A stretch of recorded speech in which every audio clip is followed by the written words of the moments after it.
या गद्दारीची त्यांना योग्य ते फळ दिल्याशिवाय राहणार नाही। नमस्कार, आपण पाहत आहात पुणे लाईव्ह न्यूज। पाहुयात आज दिवसभरातील ठळक घडामोडी। खेड पोलीस स्टेशन हद्दीमध्ये केलेल्या खुनाच्या गुन्ह्यातील आरोपीला पुण्यात बंड गार्डन पोलिसांनी जेरबंद केलाय। 14 नोव्हेंबर 2024 रोजी सकाळी 9:30च्या सुमारास ससून हॉस्पिटल जवळ एक व्यक्ती संशयास्पद अवस्थेत दिसून आली। त्याला ताब्यात घेण्यात आला। सलमान अबुल गणी शेख, वय वर्ष 23, राहणार वडगाव रोड, आळंदी, पुणे, मूळ राहणार अलीपूर बाजार असं आरोपीचं नाव आहे। त्याच्याकडे विचारपूस करता त्यानं उडवाउडवीची उत्तरे दिली। त्याच्याकडे सखोल चौकशी करता त्यानं 3 नोव्हेंबर 2024 रोजी रात्री 8च्या सुमारास चाकण ते खेड दरम्यान खरपुडी फाटा येतं त्याचा मित्र शरद गायकवाड याचा चाकूने वार करून खून केल्याचं सांगितलं। त्याबाबत खेड पोलीस स्टेशन पुणे ग्रामीण येथे संपर्क करून माहिती घेतली असता खेड पोलीस स्टेशन येथे गुन्हा दाखल करण्यात आला। सदर आरोपी हा फरार असल्याची खात्री झाली। आरोपीला पोलिसांच्या ताब्यात देण्यात आलाय। खेड तालुक्यातील परवानाधारक 201 शस्त्र जमा।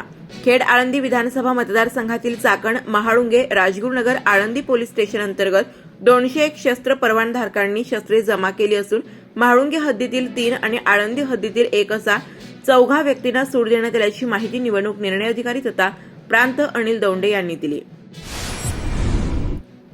वडगाव पाटोळे येथे बाबाजी सोपान पाटोळे यांच्या गोठ्याच्या शेडवर बिबट्याने हल्ला केला। गोठ्यात असणाऱ्या मेंढ्यांवर हल्ला करीत 6 मेंढ्या ठार केल्याची घटना गुरुवारी मध्यरात्रीच्या वेळी घडली।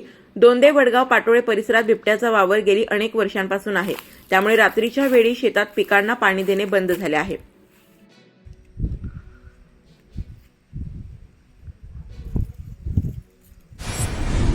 खेड आळंदी विधानसभा मतदारसंघातील एकूण 120 गृहमतदारांपैकी 63 मतदारांनी मतदान केले असून शनिवार दिनांक 16 रोजी उर्वरित मतदारांच्या घरी निवडणूक पथके जाऊन मतदान प्रक्रिया राबवली जाणार असल्याची माहिती निवडणूक निर्णय अधिकारी तथा प्रांत अनिल दौंडे यांनी दिली। सध्या विधानसभा निवडणुका सुरू आहेत। पक्षातील अनेक नेत्यांनी आपल्या प्रचारांना आणि सभांना सुरुवात केली आहे। याच पार्श्वभूमीवर महायुतीचे उमेदवार दिलीप मोहिते पाटील यांच्या सभेला सयाजी शिंदे यांनी उपस्थिती लावली होती। यावेळी खेड तालुक्याला मंत्रिपदाची संधी असून विकास कामांच्या जोरावर दिलीप मोहिते पाटील आमदार करा अशी संधी पुन्हा नाही असं प्रसिद्ध सिने अभिनेते सयाजी शिंदे यांनी म्हटलं आहे। दिलीप मोहिते पाटलांनी डेहनेवाडा आणि कडूस या ठिकाणी प्रचार करत विरोधकांचा चांगलाच समाचार घेतलाय। खेड आळंदी विधानसभा मतदारसंघाचे राष्ट्रवादी काँग्रेस पक्षाचे अधिकृत उमेदवार आमदार दिलीप मोहिते पाटील यांच्या निवडणूक प्रचाराच्या निमित्ताने डेहणे तालुका खेड येथे राष्ट्रवादी काँग्रेसचे स्टार प्रचारक अभिनेते सयाजी शिंदे यांच्या प्रचार सभेचे आयोजन करण्यात आले होते। यावेळी सयाजी शिंदे बोलताना म्हणाले की खेड आळंदीचा कणा म्हणजे आमचा दिलीप अण्णा। दिलीप मोहिते पाटील या विधानसभेचा कणा असून जास्तीत जास्त मताधिक्य देऊन कणा आपल्याला मजबूत करायचा आहे। मोहिते पाटील देवाच्या रूपाने तालुक्याला आमदार म्हणून लाभलेले आहेत। आदिवासी बांधवांना न्याय देणारा हक्काचा माणूस आमदार मोहिते आहेत।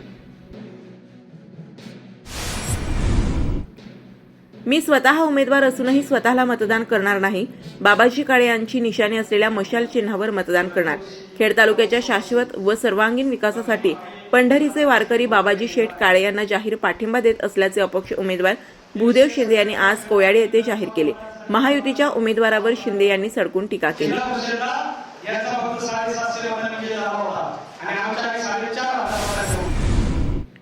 शेलपिंपळगाव ग्रामस्थांनी बाबाजी काळे यांचे जोरदार स्वागत केले। यावेळी बाजार समितीचे संचालक सयाजी मोहिते यांनी काळे यांचा चक्क खांद्यावर उचकून घेतले।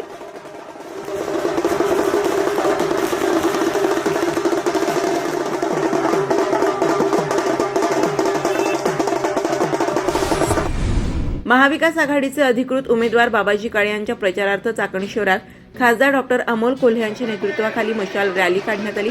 यावेळी उमेदवार बाबाजी काळे, नितीन गोरे, अतुल देशमुख, सुधीर मुंगसे, माणिक गोरे आदींसह महाविकास आघाडीचे सर्व पदाधिकारी सहभागी झाले होते।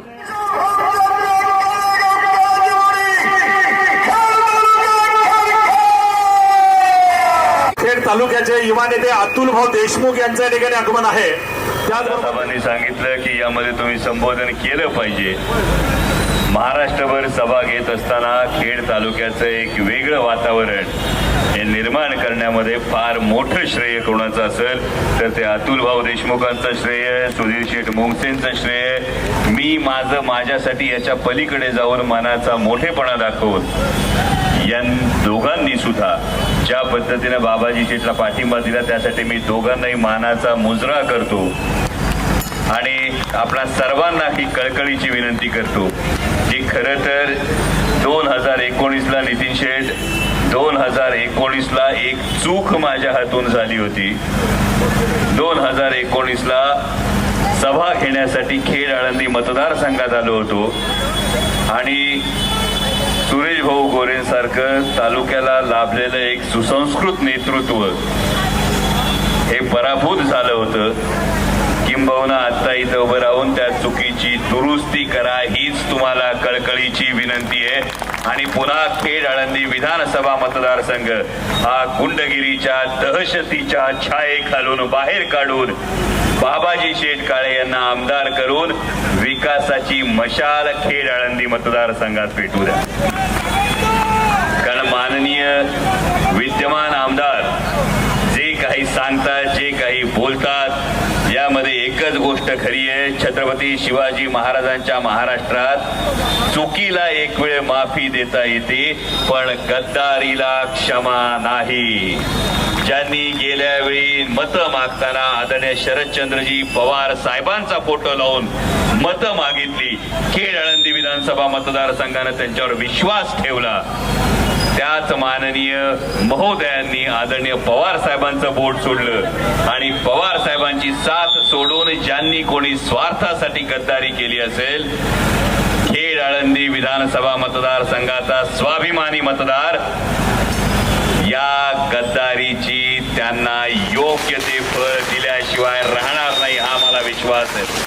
म्हणजे रोज त्यांच्याकडून एक गोष्ट येते, म्हणजे आमच्या निलेश कडांनी त्यांच्या याच्यामध्ये भाषणात सांगितलं आणि निलेश कड पाटील जे काही बोलले त्यानंतर खेड तालुक्यातल्या नागरिकांनी हा निर्णय घेतलेला आहे. खेड आळंदी विधानसभा मतदारसंघामध्ये परिवर्तन होणार आहे. ज्यांनी आदरणीय शरदचंद्रजी पवार साहेबांचं बोट सोडलं अशा गद्दारांना त्यांची जागा दाखवण्याचा निर्णय महाराष्ट्रात सगळीकडे घेतला जातोय आणि खेड आळंदी सुद्धा याला अपवाद असणार नाही. आणि माननीय आमदार महोदय जे काही बोलत असतील, म्हणजे आता कदाचित त्यांनी फक्त एवढंच बोलायचं ठरवलंय की सूर्यचंद्र उगवतात ते सुद्धा त्यांच्यामुळेच उगवतात एवढंच बोलायचं ठरवलंय. परंतु खेड तालुका हा दहशतमुक्त करण्यासाठी, खेड तालुका हा भयमुक्त करण्यासाठी एक सुसंस्कृत आमदार खेड आळंदी मतदारसंघाला देण्यासाठी खेड आळंदी मतदारसंघातल्या सर्वसामान्य मतदारांना ठरवलंय. लोकसभेला ज्या पद्धतीनं महाविकास आघाडीला साथ दिली त्याच पद्धतीनं विधानसभेला बाबाजी शेठ काळे यांच्या मशाल चिन्हासमोरचं बटन दाबून त्यांना आमदार करायचं. खेड आळंदी मतदारसंघातली ही भाकरी फिरवायची हे मतदारांनी ठरवलं. खेड तालुक्यातील पाईट येथे रस्त्याची कामे निकृष्ट दर्जाची केली जात असल्याचा आरोप स्थानिकांनी केलाय. याबाबतचे व्हिडिओ स्थानिकांनी पुणे लाईव्ह कडे पाठवले. या ठिकाणी बघा जनतेची फसवणूक केली जात आहे. रस्त्यावरती फक्त खडी टाकून काम केलं जात आहे. कुठल्याही प्रकारे त्यामध्ये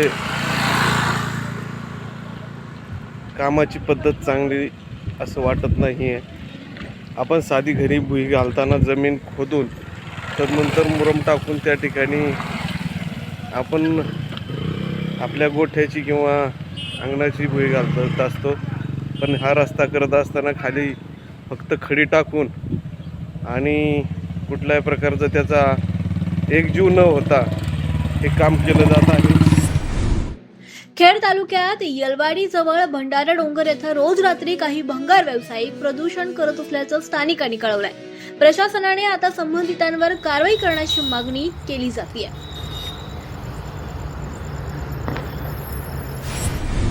खेड तालुक्यात शुक्रवारी 15 नोव्हेंबर रोजी दिवसभर ढगाळ हवामान होतं. या हवामानाचा सर्वच पिकांवर विपरीत परिणाम होत असल्याचं शेतकऱ्यांनी सांगितलं.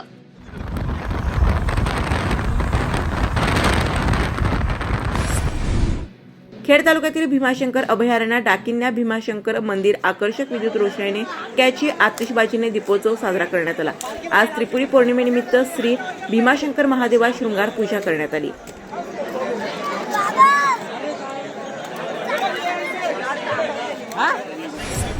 राजगुरुनगरमध्ये त्रिपुरारी पौर्णिमेनिमित्ताने शहरातील भीमा नदी काठावरील पौराणिक सिद्धेश्वर मंदिरात भाविक भक्तांनी पाण्याच्या कुंडावरील पायऱ्यासह परिसरात दीपोत्सव साजरा केला.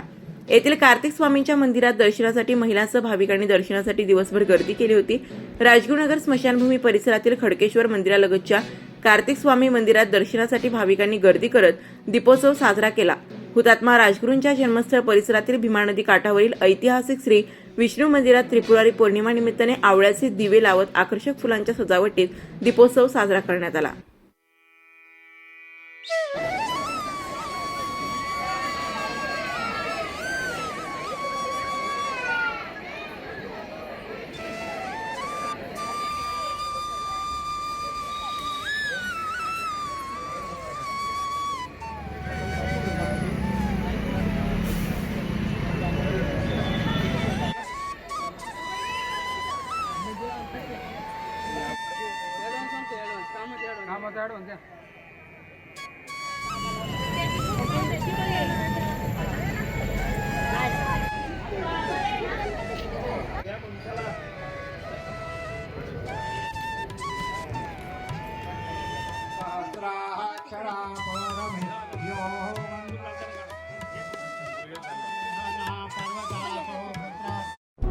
नमस्कार, आपण पाहत आहात पुणे लाईव्ह न्यूज.